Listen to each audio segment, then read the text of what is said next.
How's everyone doing tonight? Good to see you. Thank you all for coming tonight, and just echo what Carissa said. We're just really grateful for your participation in this, as well as all of our sponsors. This has been just such an interesting, easy process of getting people to support us. It's like the easiest thing I've ever been a part of. So thank you so much I think it talks a lot about the generosity of our local organizations and just the passion that you have about wildlife. So thank you so much. And anyway, just getting started here. When you look at this image, what do you see? What stands out to you in this image? I'm going to throw out some ideas. West Elk Breccia. West Elk Breccia. All right, love it. Geology. We won't spend a lot of time on this, but the chance to take a pause and just look at this landscape, and it really kind of, a lot of things might stand out. The mountains, the snow, the beautiful aspens, just a really beautiful contrasting scene. This is in our backyard, and another way to look at this photo, this landscape, is that it's habitat. It's habitat for, all parts of this is habitat for some kind of wildlife species. And I loved the way that Brandon ended his presentation last week and said that the key to wildlife management, the most important element of wildlife management, the thing that's going to allow wildlife to persist and be sustained in the future is habitat. It's the absolute most important element for wildlife. So this is a lot of wildlife habitat in the Gunnison Basin. And when we look at a diagram like this for the Southern Rockies, we live in a place where there's a lot of vertical diversity, geological diversity, a lot of elevational gradient, and that creates a real diversity of habitat types.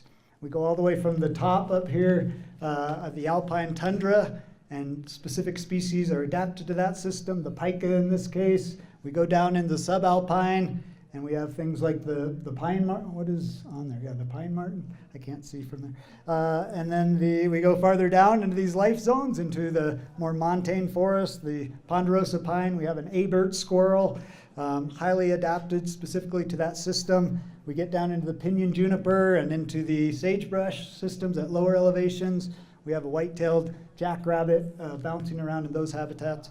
But this is just a quick model, an example of the diversity of habitat types, the diversity of habitat for wildlife that exists within the Rockies and in the mountain parts of the West. So tonight I'm going to tell a story a little bit about habitat, and again, this idea that habitat is really the keystone of wildlife management. So last week, Brandon talked about the 7 sisters, so I thought we should have brothers tonight. So we've got the 4 brothers of habitat, and these represent the 4 major elements that make up habitat. Habitat is really the place where wildlife exists and the resources required for wildlife to make their living, to be sustained. And so those 4 elements include, of course, food, water, cover, and spatial elements of habitat. I also have on this slide the background of a population of elk, and making the point that each individual organism requires these 4 brothers, these 4 elements of habitat, but also to sustain a population, we need those in the right quantity and quality. I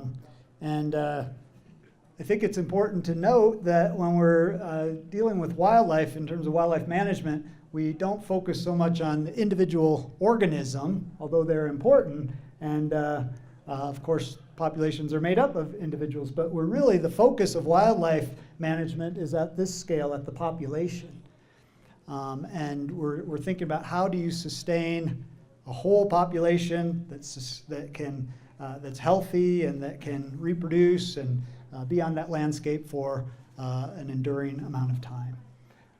Also with the little caveat that we don't really want to be overly sensitized to a single species, but look at a broader community of wildlife, and we end up getting into a lot of trouble if we are thinking just about one species at the expense of all others.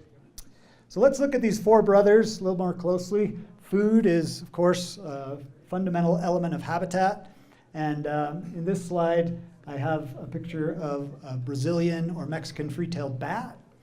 This is a really fascinating species in Colorado. Over in the San Luis Valley, there's a colony, a bachelor colony of bats that has over 250,000 bats. And every night in the summer, they fly out and fly over the San Luis Valley.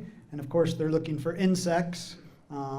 Most of us are familiar with the idea that bats are important in consuming a whole lot of insects that might benefit agriculture and human safety and so on. But one of the really interesting things about this story is that this is a radar image, and this is actually from Texas, but you can find these bat swarms, you can pick them up on radar. There's such a high number of individuals that are flying around into the sky.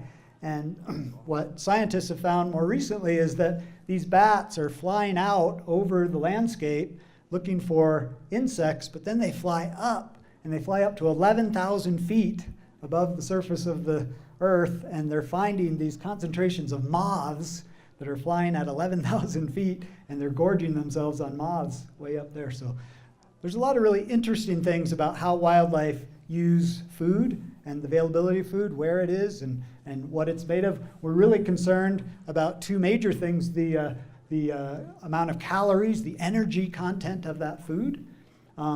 Depending on what wildlife are doing, they have to match the type of food and their physiological needs or whatever's going on in their life. So if you are getting ready for a big migration, energy is a key element to that food. Trying to stay warm in the winter, energy is a key element to that food. Also interested in the nutritional content, the protein, the fat, the carbohydrates, vitamins. If you're a bighorn sheep, female, that is currently lactating for a young lamb, you might make a 9-mile one-way trip all the way from the top of a ridge down to the riparian area at the bottom to find mud, dirt, to just eat that dirt to get the right kinds of salts to support your lactation, milk production. So anyway, there's a lot of complexity to the food and what's in that food, what wildlife are eating at certain times, different seasons, how they match their seasonal needs to the food that's available. And so they're making a lot of choices, right? It's not just randomly out there trying to find something to eat. We're also really interested in the quantity and the quality of food. An interesting example of this is if we think about a subtle wildlife species up in the subalpine, the snowshoe hare. This is a species that has a very poor quality diet. In fact, the diet is so poor that it has too low of a protein content to keep this animal alive. But this is what it eats to keep itself alive. And so it has to compensate by eating a lot. But the more it eats, the plants respond by producing toxins and make that food less palatable.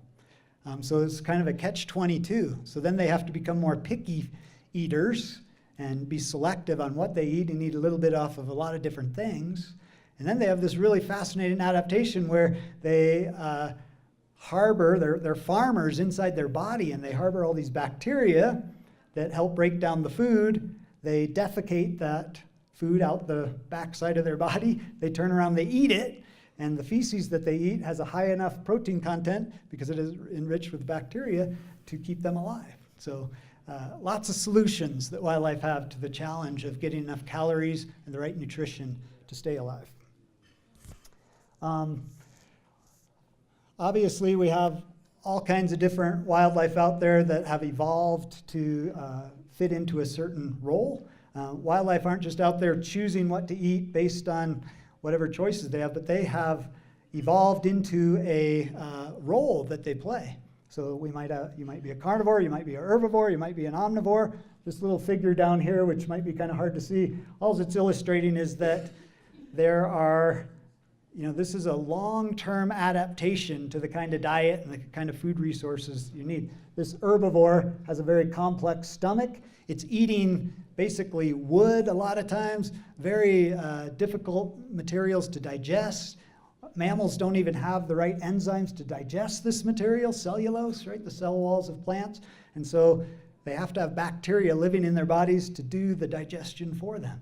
This involves having a very complicated stomach, 4 chambers of a stomach, a hind gut, with all this fermentation with bacteria living in these systems, microorganisms that help them digest their food. If you're a carnivore, on the other hand, a relatively simple stomach, just digesting meat, right? The other aspect of this slide is showing that within the carnivores, for example, some are specialist feeders and some are more generalist feeders. And this is obviously important to their way of life and how much time and energy they're spending out there trying to obtain this food. We think about mountain lions being pretty much specialists on mule deer, lynx being pretty much specialists on snowshoe hares, but bobcats tend to have a much wider diet and they select all kinds of small prey. The second brother is water. Anybody recognize this thing? Good guess, but it's not a jumping mouse. It's actually a kangaroo rat. And they are the world record holders for the longest loop of Henle. And the loop of Henle is part of the kidney, which allows them to basically use metabolic water.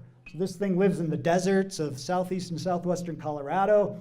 It lives in some of the driest places in the state, and it doesn't ever have to drink water. Other wildlife require free water that they have to go to and have a source of water. Some wildlife are able to get their water out of their food, but this animal is able to just process the water within its body using a very efficient kidney and be able to basically live in the driest part of the state without ever drinking water. So the kangaroo rat. These other slides, this is showing musk oxen and wolves.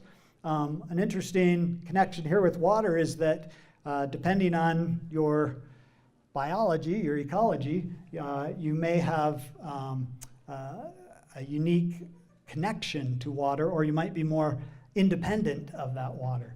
So these guys are able to, because of their reproductive system, and they have young that are able to walk and feed immediately, basically after being born.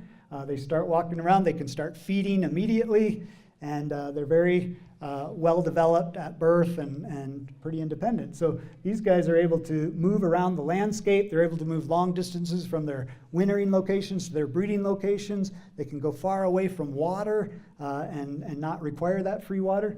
These guys, on the other hand, eating a diet of meat, they require free water in their diet to be able to digest that food. And these young are relatively underdeveloped at birth, and so they have to be taken care of. They usually have a den. That den site connects them to the landscape, and they can't move around as independently. And usually that den site is somewhere connected to water on the landscape as well. So very different life styles that come out of their connection with water. Cover is our third brother. And this slide is showing a picture of a white-tailed ptarmigan up at the Rocky Mountain Biological Lab. This is a great example of a species that is both using thermal cover and hiding cover. The white-tailed ptarmigan goes through a molt in the fall, turns completely white except for the eye and the bill. And I was skiing along one day and almost ran this thing over in my skis. It was just so well hidden. These guys burrow into the snow, and underneath the snow in what we call the subnivean layer, there's no wind. At night, they're not losing their heat to that night sky. It's a very comfortable place to live under the snow. So this is a great thing that many wildlife species take advantage of, living under the snow. Also hiding and camouflage. Here we've got escape cover, representing by the bighorn sheep, using some really cliffy habitat. These are some eggs of a common nighthawk. And this is kind of an interesting example of cover and hiding cover. It's right out in the middle of the bare open ground. They're not hiding their eggs. This is their nest. There's no nest. It's just the ground. The eggs blend in so well to the ground that it's a very effective method for hiding. For some other species like our Gunnison sage grouse, they make a nest and they put these eggs in the nest. They're really dependent on the grass cover underneath the shrubs. This is what we call residual cover, the grass that grew last year that remains in the spring when these birds are starting their nesting attempt. If we don't have that residual cover, we don't have really good nesting habitat for these birds. So that's something we think about with land use and especially with livestock grazing and even wildlife grazing and the impacts on that residual cover. But depending on the species, maybe you don't want any cover around those eggs. I just threw this in honor of Ian Billick, who was talking last week from Rocky Mountain Biological Lab. There's a long-term study going on of the yellow-bellied marmot up there. And one of the interesting things, David Inouye, who published a paper on this back in the year 2000, used some data that Billy Barr has been collecting since the early 70s. And they found that when you look at this, what is this, the first day of marmot sightings, that from the 70s to the year 2000, marmots are coming out of their hibernation earlier and earlier, 23 days earlier than they did a couple decades before. The other thing happening is that the amount of snow that they find when they come out is getting higher and higher, 22 inches more snow upon emergence. So you end up with this marmot coming out into this kind of landscape. It's already spent the last 6 months or so trying to stay alive with its endogenous fat reserves, and now it comes into an environment where there's no food, no green grass to eat for this herbivore. So it's really kind of pushing its ability to survive until that snow melts and we have the available food for it to start the next growing season. So the fourth brother is this idea about space in habitat and another important element of connectivity. So a couple things on this slide. This is some data that I collected with my students on red fox here locally in the Gunnison Basin, and just showing these polygons represent the home ranges of red fox. And the average home range size of red foxes in the Gunnison Basin, according to our little bit of data, says 1,200 acres. And so there's a certain amount of space on the landscape that every wildlife species needs. If you're a little northern leopard frog, you might spend your whole entire life in one little pond, and that's all you need, right? But you need your space. If you are a black bear, if you are a grizzly bear, you are using a much, much larger landscape, of course. And we need to have those landscapes over large, or the intact habitat over large landscapes to be able to support populations, not an individual animal in a territory or a home range, but a whole population that can sustain itself in that area. Here's another interesting part of connectivity. This comes from the Wyoming Migration Initiative, and showing several migration paths of several different ungulates in Wyoming and how they move, and then they run into this thing, Interstate 80, right? And it's a major blockade to their connectivity from their summer range to their winter range.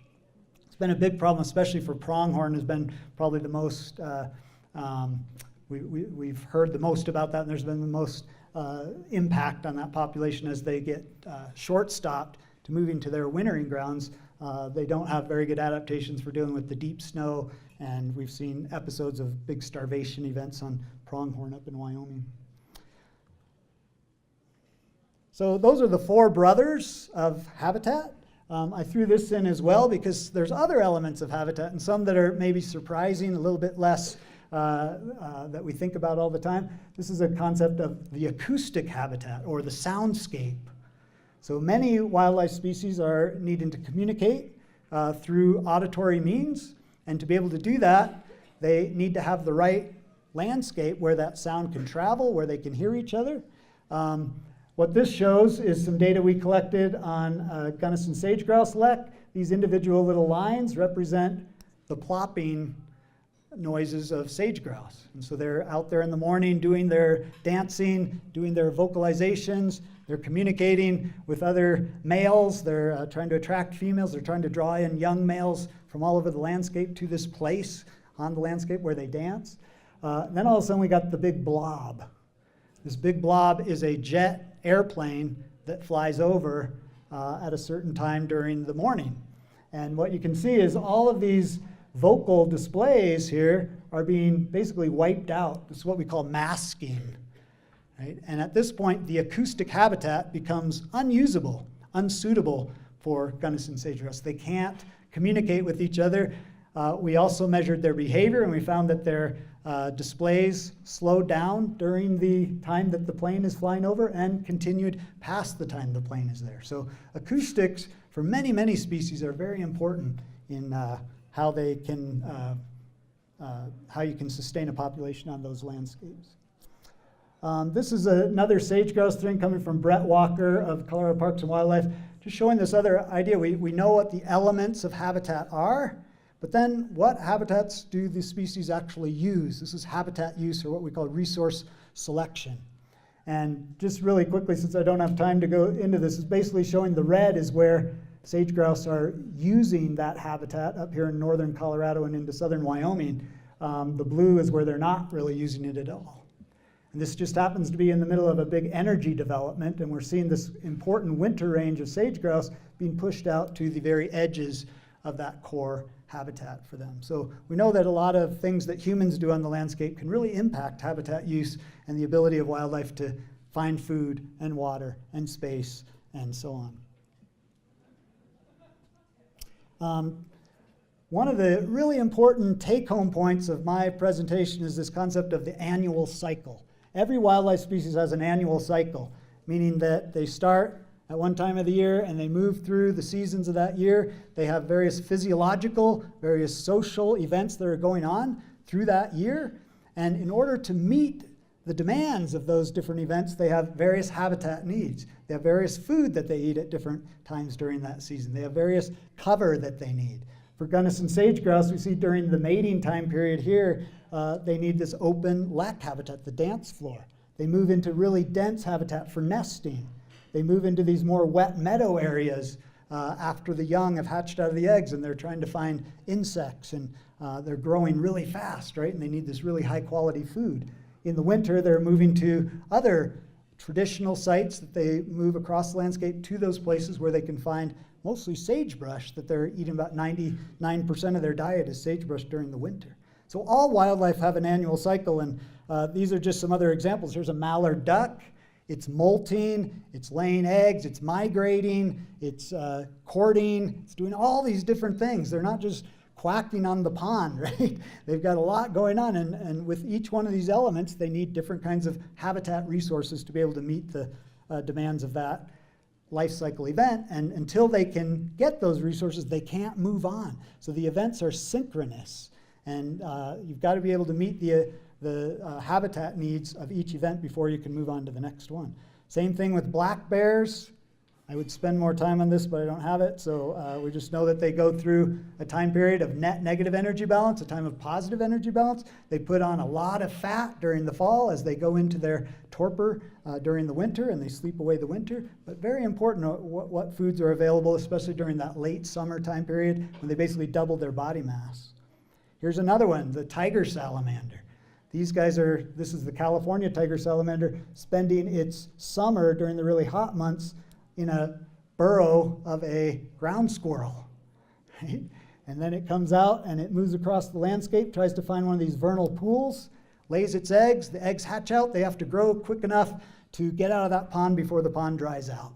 So this is the annual cycle of a tiger salamander. They have to have those vernal pools. It's very important to timing of all of these events.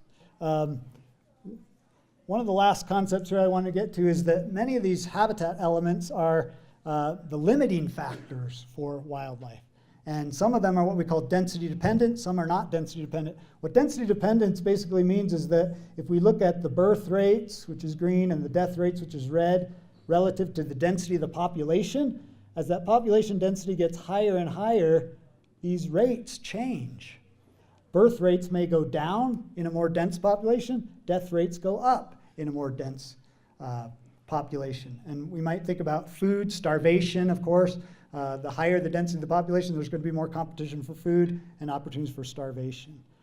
So we might ask the question, well, in that case, when we have populations that's limited by food, what do we do about it? Here's an example of what happened last winter with mule deer, and the Colorado Parks and Wildlife decided to do a baiting thing. But every 10 years we have a really severe winter, and in the past we've responded with this with a lot of public pressure and so on by feeding wildlife? Should we be doing that? Is that an important thing to keep a wild population wild? One of the key elements of what makes populations decline is habitat. And we always hear this: habitat loss, habitat fragmentation, habitat degradation, the three major elements that cause wildlife populations to decline. All over the world, it's universal what's going on. This map is just showing that Gunnison sage-grouse occupy only 10% of their original range. And these are some of the reasons why sage-grouse populations are declining. All of these things that are affecting the habitat amount, the fragmentation of that habitat, and degradation of habitat. And this is kind of a lead into our next talk by Russ. But so what do we do about these losses and degradations of habitat? Four major big picture items is the protection of habitat, the enhancement of habitat, the restoration of habitat, or even creating new habitats. And what's really exciting about that is that we can learn from our past mistakes or choices that we made that destroyed habitat and use some of those same techniques in a different way with a different goal and recreate and benefit wildlife by enhancing habitat. Okay, and that's just a story of some students working on some habitat restoration. The final slide here is kind of goes back to, again, Brandon's talk and Mel's talk last week about wildlife ownership and this idea that the habitat and the wildlife have different owners. Right? We live on this kind of mosaic landscape with all these different landowners, but remember the public trust doctrine, wildlife is owned by all of us. So what does that mean for a private landowner who has wildlife on their property? Can they do whatever they want, to manage the wildlife on their property? There's an interesting tension there, and it just brings up some really interesting ideas, and I think Corey might get into some more of that later today. Ian said last week that one of the take-home points from his talk was that we really need to work together and collaborate when we're doing these, responding to these issues of wildlife. And no better reason or support of that idea than this idea that there's so many people involved, so many different owners of the habitat, that we've got to come together and have a discussion about how we make those decisions. So with that, I'm out of time, and thank you.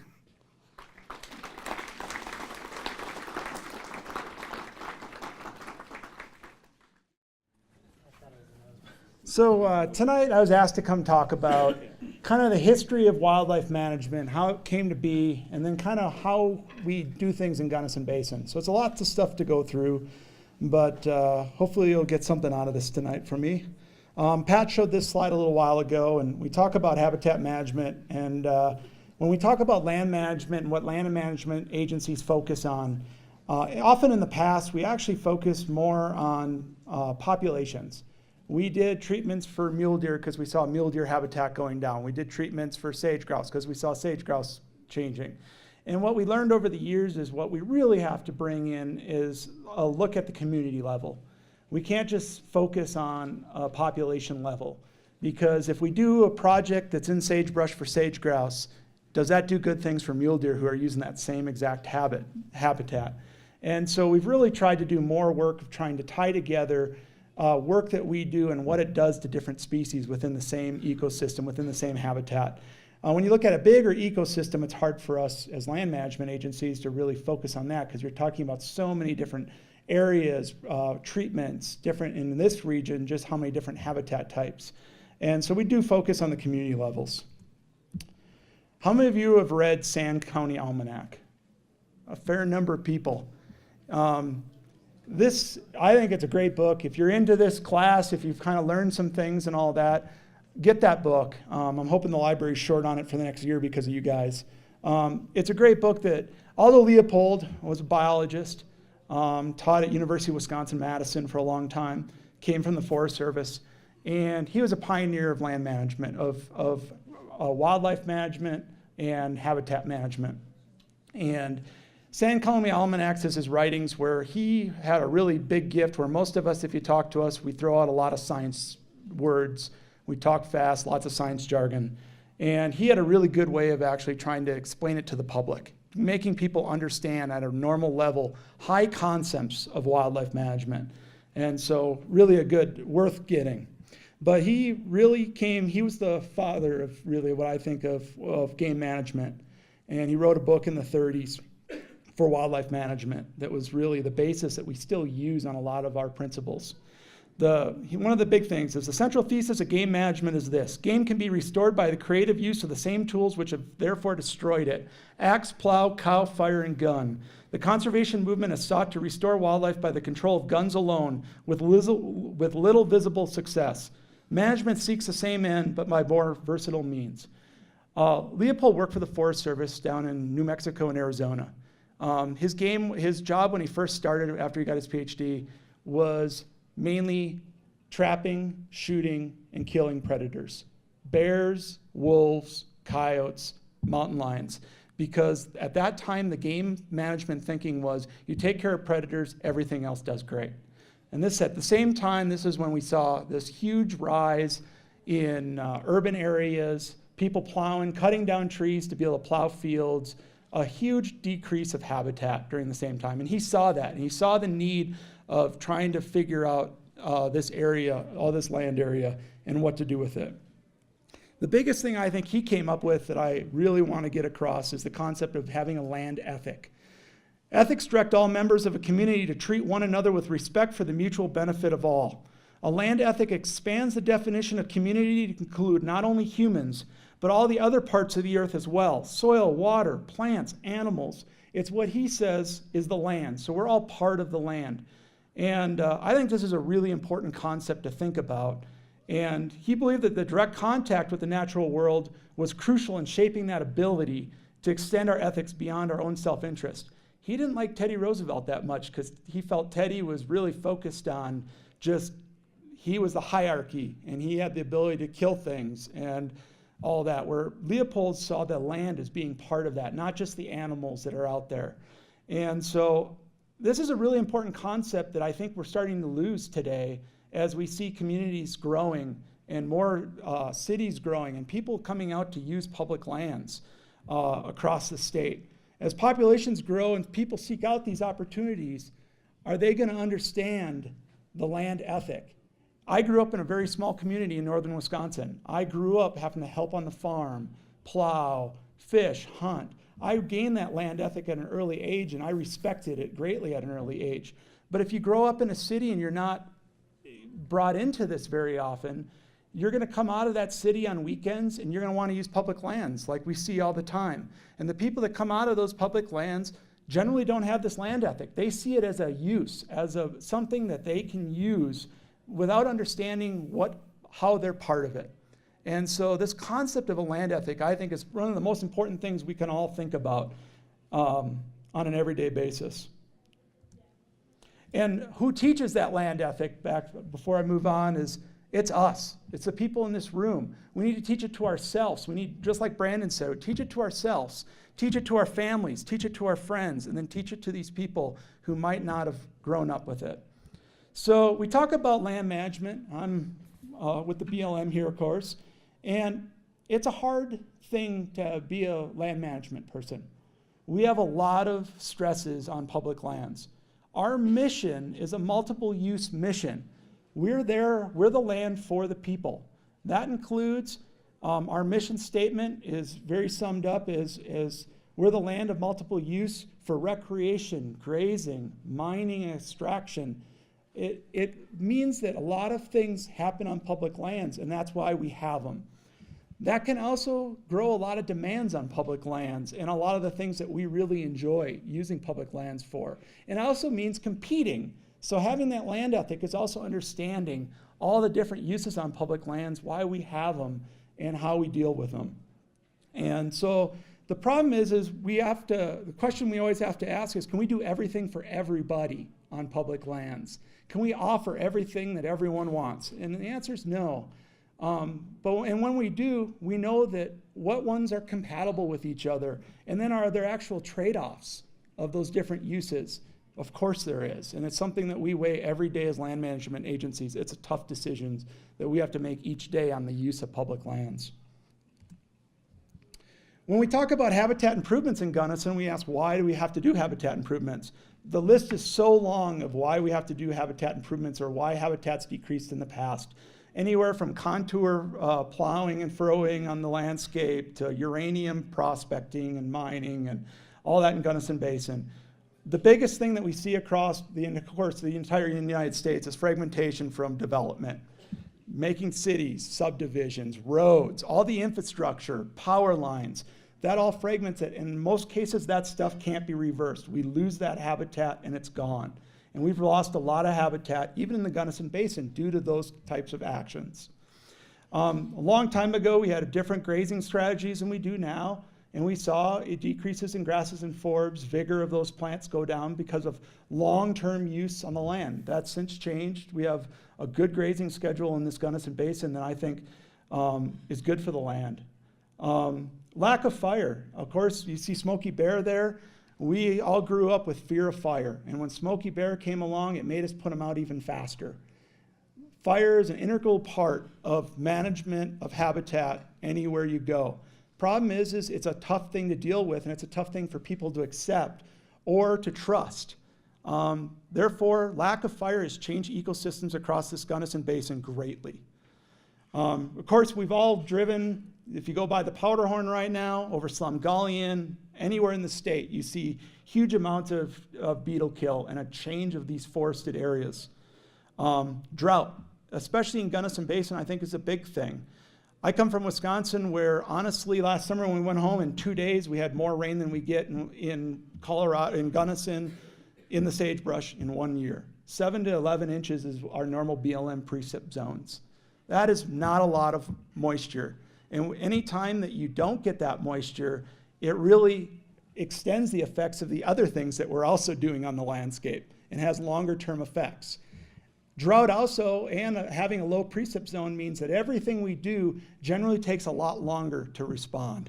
And so people see us do treatments and they want to see that quick, we're done, and there's results. Some sagebrush treatments that we do, I don't think you're going to see the full effects of it for 30 to 50 years. And so it's something that we have to understand, that we can't make things immediately better for the species that we want to manage. And I throw it in there because I'm a hunter and so are a lot of you. We have seen numbers of game that get to a point of causing damage on the landscape and lowering carrying capacity.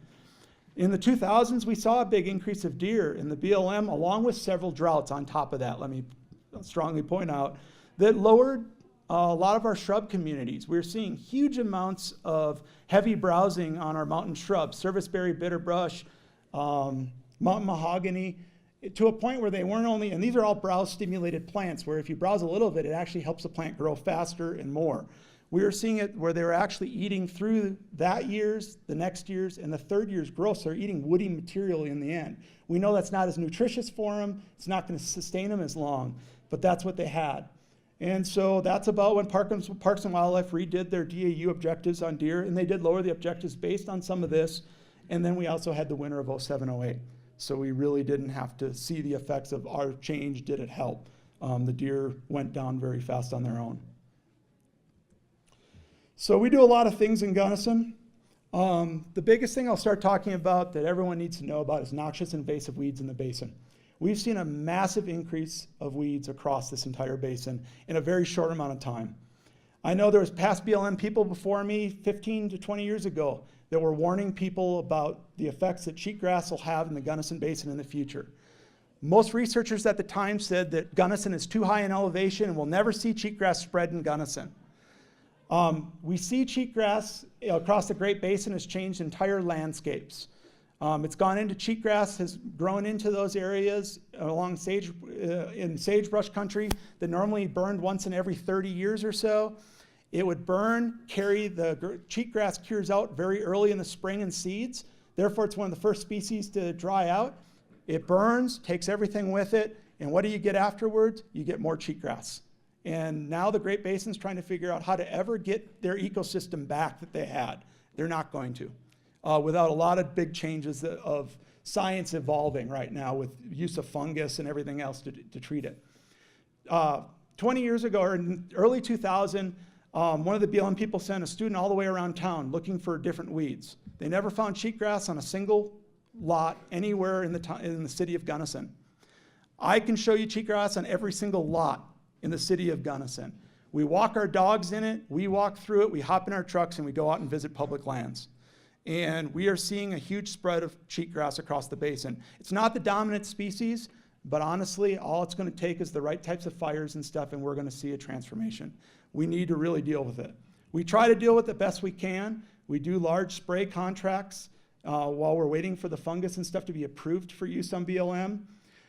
This is a project we did in 2011 where we mapped most of the cheatgrass we could find northeast of town and southeast of town along Coachtope Canyon, where we saw the most of it. Did the aerial spray, it does work, but it needs a lot of repeat spraying to continue to keep it down. It doesn't immediately get rid of it. It does reduce it greatly. And we did have some success in this project. Problem is right now you can go anywhere from Sapinero Mesa all the way to Doyleville and see good amounts of cheatgrass in the understory.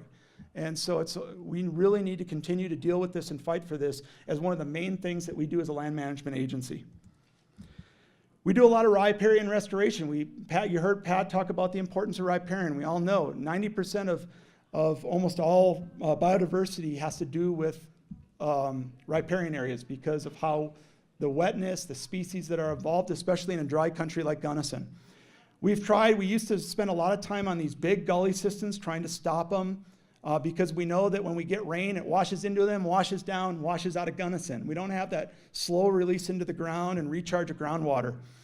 But they're time-consuming and very expensive, and it's one problem at a time. So several years ago, group got together with TNC in this community and started this climate adaptation program. And one of the biggest things they said is we need to keep water on the ground.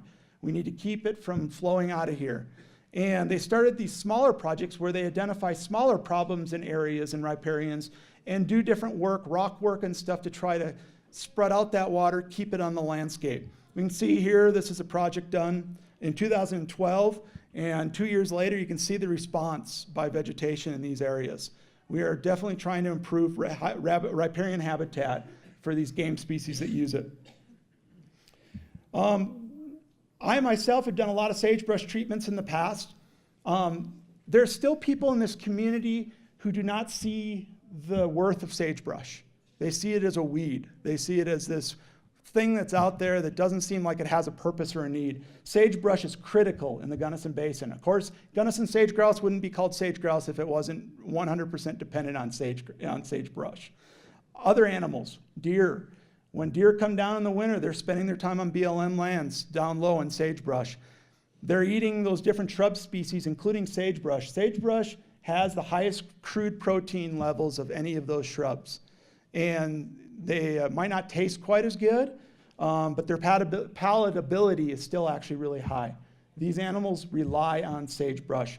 But we did see from past uses and stuff that sagebrush will grow up and it'll actually start weeding or sunning out, shading out grasses and forbs. You'll see a decrease. The competition for water, sagebrush uses it. So we do treatments where we try to thin out areas of sagebrush, 30% of an area in weird polygons, so we're not taking out large areas of it, to try to increase grasses and forbs. Over the different areas, we have monitored this heavily, and we found that very little times do we have a significant increase of grasses and forbs in our treatment areas when we're done. Some of this is because it's a slow process of getting back to it. Some of it's drought related. And we've also tried seeding these areas. When you use native seed in areas, it helps, but it also drives up costs greatly from $100 an acre to about $1,100 an acre. And so it's a really tough thing to deal with. Areas like the Fecon masticator on the right there, that was done up in the Gold Basin area. We have seen great responses of grass and forbs, but we're in a higher precip zone up there. And so we know that that might help. But we've kind of gotten away from that just because we don't see the great effects of it right now. Forestry treatment. A lot of people think of forestry and they think of logging right away and bad things. But we do a lot of stewardship contracts in the Gunnison Basin to improve areas. That lack of fire has changed a lot of the different ecosystems and reduced the foods that we normally see animals utilizing. So right here is a beautiful ponderosa pine stand. If any of you have been to a real ponderosa pine stand, it's a vast, wide area with not a lot of ponderosa pine that are mature with a great grass understory under it. Think of New Mexico, the Gila Wilderness, all that country. Beautiful. We have this in the Powderhorn. This is an area down in the Powderhorn. But what we found is, of course, lack of fire. You see encroachment of spruce and other things. So we go in and we thin that same area. We thin it. Anything 6 inches and under gets taken down and logs get hauled out. The response we see is we do see an incredible increase of grasses and forbs under it, trying to get it back to that system that used to be a fire-dominated system. Right here's an aspen stand. We've seen a huge decrease of aspens in lower elevations in Gunnison. And so right here's a good example of encroachment of spruce and other species through an aspen stand. We found we can go in there, we can lop and scatter, we take off and take stuff, small stuff down, branch stuff down, let it dry a year, then we go in and burn it. We get a lot of calls about this stuff right here, especially from sportsmen and hunters that go down to their favorite spot and it looks like this and they get really mad. But 2 years later, it looks a little different. We see a massive amount of grasses and forbs along with an amazing amount of sprouting of aspen. These treatments are expensive though. When you add burning into it, it's up to $50,000 for burning, depending on the burn plan, how many people you need, everything else. That is a limiting factor on how much of this we can do across the basin. Why don't we do a lot of fire? A lot of it, like I've already talked about, public fear. We have a very limited amount of sagebrush country left, and we've seen a lot of decrease across the rest of the West. So we need to be very careful with what we have. Sagebrush can really burn. There's me burning an area right there. You can see I'm doing a pretty good job. Actually, I'm not, but don't tell them that. And so in the past probably 15 years, just BLM itself has done about 4,600 acres of sagebrush treatments, over 5,600 acres of that prescribed burn use pattern, and then about $4,500 in stewardship contracts making that thinnings that you saw. The biggest thing I want to talk about is what we think is the best for habitat and wildlife in Gunnison, which is travel management. I know that this is a hot button topic for a lot of people. I still hear people come up to me monthly, even 8 years after we did travel management, and say that they don't want to hunt anymore because I've closed down every road in the Gunnison Basin. It's a very common thing that we still deal with. We need habitat security areas for big game. We know from all these, we have so many hundreds of studies that have seen this disturbance factors on big game. Elk doing these hard, fast flight responses out to 2,000 yards from just ATV use. In Colorado, there's a lot of studies showing that they avoid roads by 200 meters. If you looked at our travel management plan before we did it, 200 meters of every single road on both sides across the Gunnison Basin doesn't leave much habitat for an elk to feel safe. They need these security areas of over 250 acres, and that's kind of hard to find when you have a really heavily roaded system. Mule deer, a lot of people come to me and say, well, mule deer aren't the same as elk because they don't really get scared when I drive by. There's actual studies showing that they actually try to hide more than elk. They don't flee as much. And they have actually put heart rate monitors and stuff on deer, and the disturbance of ATVs on deer will actually keep their heart rates elevated long periods of time and actually cause them to only have one fawn instead of two based on disturbance. And so just because a deer doesn't move doesn't mean it's not being bothered. So in Gunnison Basin, just so you know, currently there's still 4,000 miles of road in the Gunnison Basin alone. On BLM and Forest Service, there's still 2,334 miles for you to go out and get to good areas to enjoy to start hunting. Most of the roads we close are those small connector roads between each other and then overlooking things. Our average road segment we closed was less than just a little over a third of a mile. And the main reason we did this was for wildlife concerns. So here's just a map of before our travel management plan. The red lines are the roads we closed during travel management. You can see that if you needed a security area, it's going to be pretty hard to find. Afterwards, that's what it looks like. Now, it doesn't look like that on the ground still because it takes a long time to implement travel management and it's expensive. And we're trying the best we can of getting these areas back to the way they are. We don't just put a road closed sign up.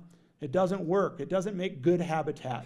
So we're trying to do a lot of work. This is a project where you can see a dozer came in and ripped the two tracks to uncompact it. Crews came in and seeded it, dead planted it, and we can make those roads disappear and make that habitat respond quickly with seeded species. But it takes a lot of time and effort, and we're working our way across the basin, but we still have a lot to do.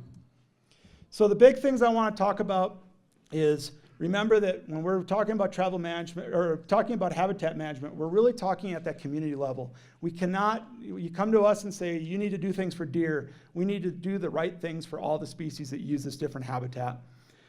We have the ability to improve this habitat. And we know that. You've seen the picture. Man, I have before and after pictures. They look great, don't they?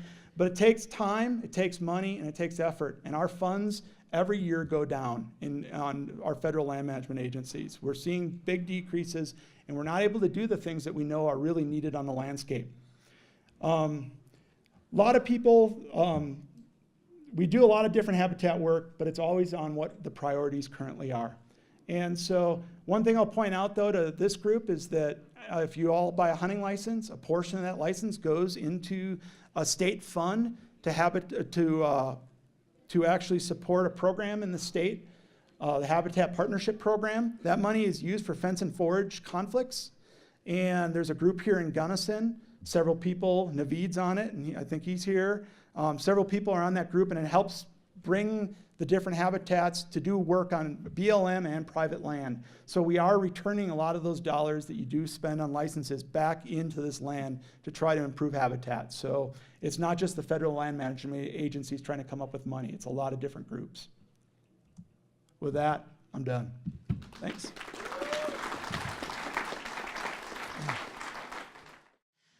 I'm here with you tonight to ask a big question. And it's a question that I don't know the answer for, but I'm going to provide some data that helps to illustrate where we might go with this question. And so my question is about, what do large patterns of demographic change that we're seeing right now mean for the future of wildlife conservation? And connected to that is how our values and beliefs about wildlife shape this conservation in the future, and how do the demographics shift what those wildlife values are. So you may have heard this story that kind of illustrates some of these wildlife beliefs and values. Just 2 years ago, there was a family up in Yellowstone, and they saw a bison calf that was looking cold. And so they took the bison calf and they put the bison calf in their SUV, brought it to the ranger station, and said, this bison calf is cold. Well, sadly, this bison calf had to be euthanized because of this activity. And so what I'm asking is, how do we think about the way that we value what we believe about wildlife, and how can we change that? So we are all here tonight because we value wildlife in some way. I bet everyone in the audience has some sort of value for wildlife. However, I also believe that you probably don't all value wildlife in the same exact manner. And so, because I'm the last speaker of the night and I want to keep you awake, I'm going to have you do an exercise with me. And so I'm going to give you 4 statements. And for these 4 statements, in your mind, I want you to think about where you fall, from strongly agree to strongly disagree. So our first statement is, it is important for humans to manage populations of wild animals. So just think about where you fall on that spectrum. Animals should have rights similar to the rights of humans. If animal populations are not threatened, we should use fish and wildlife to add to the quality of human life. The rights of fish and wildlife are more important than the human use of fish and wildlife. So just think about, for those 4 statements, kind of where you fall. So people who research such things have categorized our wildlife value orientations into these 2 categories, the utilitarian and the mutualistic or the protectionistic. And so when you think about where you placed yourself, if you tended to be on the strongly agree side for the black elements, you're more on a utilitarian side. If you tended to be on the strongly agree for the sort of greenish elements, you're more on the mutualist or protectionistic side. There are people who are a mix of both of these, so don't worry if you came out somewhere in between. So this is sort of the spectrum, and there are many ways that people have categorized people's wildlife value orientations, but these are the primary ones.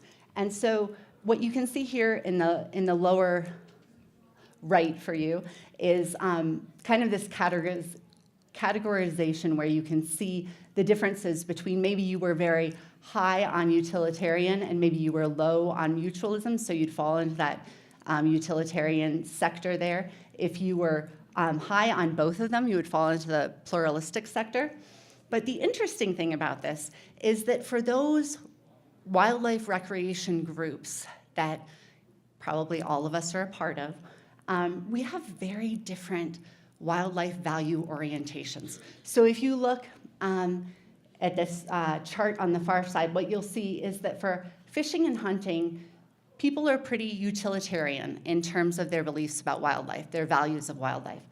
If you look at the far side, people who are doing more wildlife viewing are more protectionistic or mutualistic in their beliefs about wildlife. So I want to go back to something that Melanie talked about last week, and I want to draw your attention to two things. The first thing I want to draw your attention to is the acts that are on the top that are in black. All three of these acts were able to generate funds for wildlife management and conservation from the purchases that hunters and fishers were making on the ground. And so those were driving funds that are going to help protect wildlife and manage them. On the bottom here, you see three wildlife conservation groups that were really generated by hunters and fishers. And so when we think about how conservation has happened in the past, it really has been from hunters and fishers. It's been from the sportsman community. And so that utilitarian view of wildlife has been really one of the view that has been leading to conservation. But is this the future that we see based on demographic trends? And so Brandon shared this last week, and what this figure is showing is it's showing the fact that our population is going up in the United States. It's also showing the fact that the percentage of hunters within that population is going down. So we've gone down to 3% basically right now of hunters in the US. And so if this has been the group that traditionally has been motivating and driving, both funding and conservation actions for wildlife, what are we doing in the future? And so to try to answer this question, I'm going to zoom way out for a little bit. So I want you to hold on because we're going to something very different just for a little bit, and we'll come back. So I want to introduce this concept of the Anthropocene. And most of you have probably heard about this, at least in casual conversation. But this is a new geologic era that's been proposed where humans are the main influence on the Earth system. That's what this era is talking about. And humans are increasingly influencing everything from biodiversity to ocean acidification to land use change to the flows of phosphorus and nitrogen in our system. And there was a paper that came out in 2015, Will Steffen, who talked about this idea of planetary boundaries.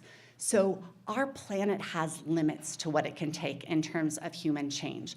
And so when you look at this diagram, if you see sort of the triangles that are becoming red on the outskirts, those are the places where we're actually exceeding the boundaries of what our planet can take. So things like genetic diversity, nitrogen loading, phosphorus.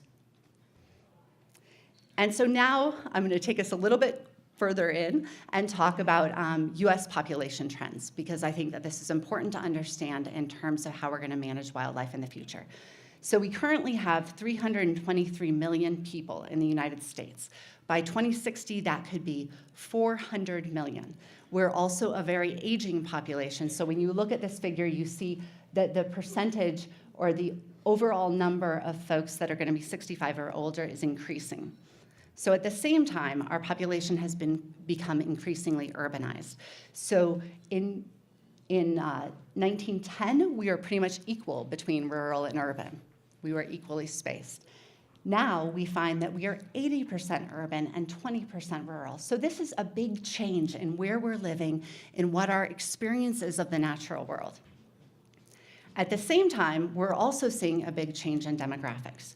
So it's projected that by 2065, which is only 47 years from now, white Americans will be the minority within our country. And so we're seeing this huge shift demographically, and these are populations that need to become involved in wildlife management and wildlife conservation.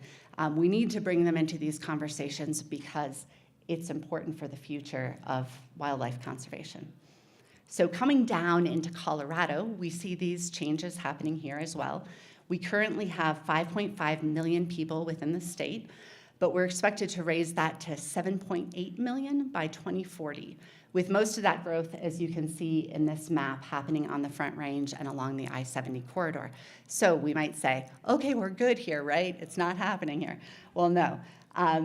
We are also seeing our composition of our communities changing. So between 2000 and 2010, we saw a 41% increase in the Hispanic community in Colorado. And so we have a new community in this area, and we need to start learning how to better integrate and talk about wildlife issues.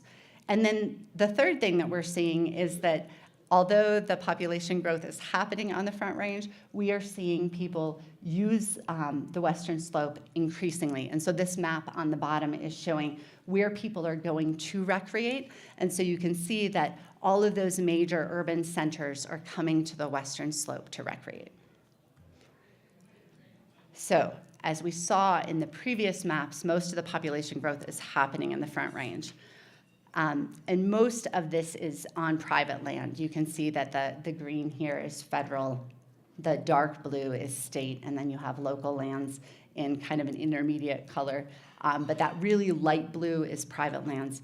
On the Western Slope, you can see how most of the private land is really situated around riparian areas. So when you think about the wildlife habitat of those places, it's usually very productive bottomlands that create great habitat.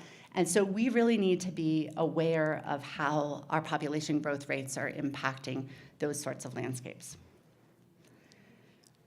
So what do those trends mean for wildlife? Well, we have seen in recent years, it kind of varies year to year, but between 1.5 and 2.5% growth in population within Colorado. At 2% per year, there were estimations done at the end of the 1990s, which said that that leads to 60 to 70 square miles per year that are lost of habitat. And so that's a big amount of habitat that could be lost by the changes that we're seeing. And these figures show housing densities and housing density changes over time. So you can see that we're both becoming more dense in terms of units on the landscape, but then we're also having a larger footprint on the landscape. So what we're seeing, of course, is important for wildlife, and we all care about wildlife, but these demographic changes are also really important for human communities. So we all know that there is an importance for being connected to the natural world. This is about mental and physical health. It's about the development of relationships with friends and family. It's about creativity, and it's about more than that. There are many things that have been tied to a human's connection to the natural world. We've also seen studies that have shown that people that are engaged in the natural world, people who do participate in wildlife-related activities, have higher activity in conservation-related activities as well. So it's important for us in a multitude of ways. And when you think about that trend for increasingly urban populations, we just don't have the opportunities that we used to have. Our opportunities are different if you live in an urban area to get out and see wildlife on a regular basis or to be in the natural world. And this is going to be a little bit hard for you guys to see, but I will explain it for you. Going back to what we talked about at the very beginning about wildlife value orientations, we all value wildlife for different reasons. But these value orientations are also correlated with the percent of people who live in large cities. So here what you're seeing is you're seeing the percent mutualistic or protectionistic, and then on the other axis you're seeing the percent living in a large city. And so as the percentage of a population in a state, as the percentage of people who live in big cities increases in a state, also the percentage of mutualistic wildlife value orientations increase. And so you see, in the upper right there, Colorado is up there with a large percentage of people living in urban areas and a large percentage of people with mutualist wildlife value orientations. And the opposite is true. So when we look at states for their utilitarian perspectives, you also see that as you get to larger cities, the number of utilitarian perspectives decrease. And so you see, if you look at the far left side, places like Alaska and North Dakota have a high percent of utilitarian viewpoints on wildlife. So before I move on, I have a question for you, and I actually have a $10 Amazon gift card if someone can get this right. I want to know if you guys know what the number one outdoor recreation activity is in Colorado. Fishing? Okay, we got fishing. Bird watching, no. Wildlife viewing? No. Bicycling, that's getting closer. John, you can't answer. Clarinda. Close. What's similar to hiking, but maybe not in the same? Walking. Okay, that's easy. There you go. So walking is our number one activity. And I'm not giving it to you, Clarinda, because walking and hiking are included on this table. So, okay, so this is also, I realize now, going to be hard for everyone to see, but I'll read you the top things. This is from the SCORP 2014 sort of analysis of outdoor activity participation in Colorado. So the first thing that we see is walking on that list, with 66% of our population walking. Second on there is hiking and backpacking with 51%. But what I want to point out is that the wildlife-related activities are lower down on the list. We've got fishing in number 4 place. We've got wildlife viewing in number 12, and big game hunting in number 22. But what this leads me to ask is, how do these different populations perceive each other? How are they viewing each other? What do they think about each other? So I dug into that a little bit, and I wanted to understand, how do other people in different types of groups perceive hunters? And so this was a paper that was done that looks at what people believe, whether you're a hunter, a wildlife viewer, or an outdoor recreation, about different outcomes of the hunting experience. So things like viewing scenery and enjoying nature. Well, hunters said, yeah, that is almost definitely going to be an outcome of my endeavor. Whereas wildlife viewers and outdoor recreationists were really not sure at all if that was going to happen. If you look down the list here, you can see that hunters rated all of these things very highly, whereas wildlife viewers and outdoor recreationists often did not view them as highly. So what I'm suggesting about this is there's a disconnect.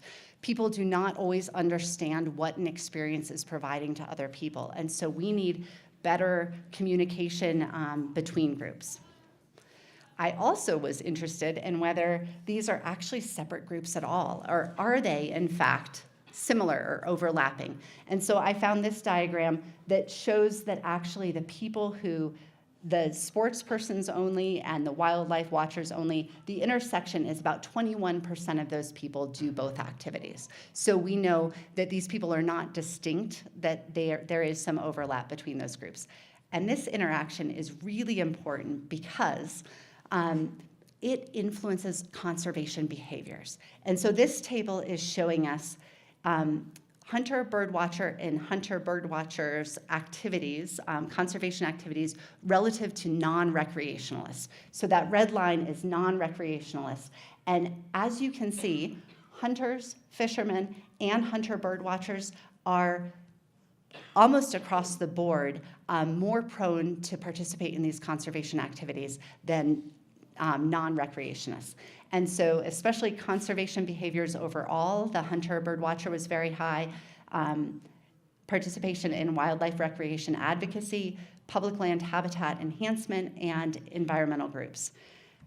Well, the good news for us is that despite the fact that our total percentage of the hunting population is going down, there is a very large latent interest in these activities. And so what these three maps are showing is they're showing us the percentage of people that would like to participate in that activity but are not currently participating in that activity. And so what we see is that, you know, across the Western United States, there's a lot of latent desire to participate in these activities. And so I'm running out of time, so I'm going to rush through this a little bit. But I want to return to the beginning of the presentation where you each thought about your own personal wildlife value orientation.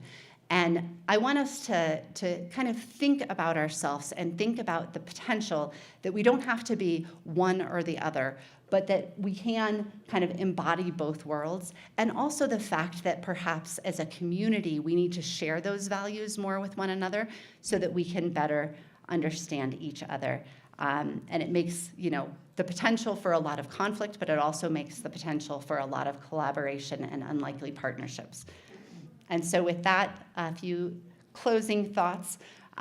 Changing demographics that we're seeing across our country may change values, beliefs, and behaviors around wildlife. And so this explains partially some of the increase in conflict around wildlife management, but it also offers some opportunities for collaboration. Traditional groups that have often supported wildlife management are decreasing nationwide. However, and we also know that engagement in wildlife-related activities increase conservation-related behaviors. And so I want to sort of end thinking about Brandon's statement about this North American model of wildlife management and the fact that this isn't something that we can just take for granted. We really need to work and support this model. It's something that's unique in our country, and it's something that is worth working for. And so I was going to say something here, but I think I'm close to the end. So I guess I'll just close with a statement about the fact that we all love recreating in this area in whatever way we do it, whether we hunt, whether we fish, whether we bike, whether we snow bike. We are all connected to the natural world here. And as a relative newcomer to the Valley, I've been really impressed with the amount of collaboration around different groups working together to meet common values and needs. But one of the challenges I would leave you with is whatever your wildlife value orientation is, we need all of these people at the table when we're talking about wildlife management in the future. And so all of us have a role to play, and we all need to step up. And with that, I'm done, and I think we're opening up to larger questions. So.